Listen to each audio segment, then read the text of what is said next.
నమస్కారం ఫ్రెండ్స్, అందరు బాగున్నారా? నేను బాగున్నా. ఇప్పుడు ఏంటంటే నేను చెప్పేది ఏంటంటే కర్మ గురించి. నాకు అసలు భక్తి అంటే నాకు తెలియకపోతుండే. నేను గుడికి వెళ్తే కూడా నేను గుడిలో అసలు దేవుడికి ఇట్లా మొక్కడానికి కూడా ఇట్లా ఆలోచిస్తుంటేది. నేను పక్కకి ఎవరు ఉన్నారా అని చూసి నేను దేవుడికి మొక్కుతుంటేది. అంటే అప్పుడు నాకు అజ్ఞానం, నాకు తెలియకపోతుండే. అప్పుడు బాగా అభిమానం ఉంటుండే ఇట్లా అని నేను అసలు దేవుడికి మొక్కకపోతుంటేది.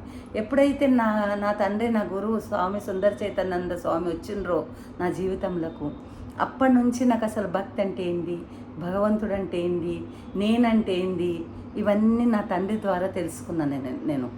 అందుకోసంకే మనము ఇప్పుడు చేసే కర్మ అంటే ఏంటి? రోజు పొద్దు నుంచి రాత్రి దాకా మనం చేసేటివన్నీ దినచర్య కర్మలే. మనము మాట్లాడడం కర్మనే, మనం పూజ చేసుకోవడం కర్మనే, మనం తిట్టడం కర్మనే. పొద్దు నుంచి రాత్రి దాకా మనం ఏం చేసినా అది కర్మలతో కూడింది. అందుకోసంకే మనం తెలిసి మంచి కర్మలు చేయాలి. మనం మంచి చేస్తే మంచి ఫలితం ఉంటుంది, చెడు చేస్తే చెడు ఫలితం.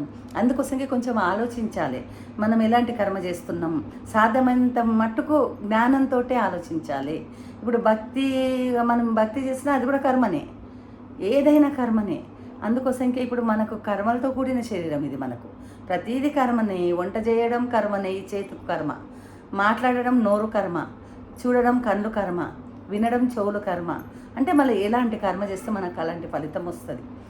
అందుకోసంకే తెలిసి మనకు జ్ఞానంతో మంచి కర్మలు చేస్తూ పోతుండాలి.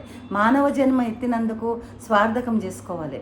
మనం మానవులై పుట్టినాము, మనం ఏం సాధిస్తున్నాము, మనం ఏం చేస్తున్నాము, మనం మానవ పుట్టినందుకు స్వార్థకం ఏంది మనది, ఇలా ఆలోచించాలి. ఈ జ్ఞానంతో ఆలోచిస్తే ప్రతీదీ కర్మ మనం మంచిగా చేయగలుగుతాం.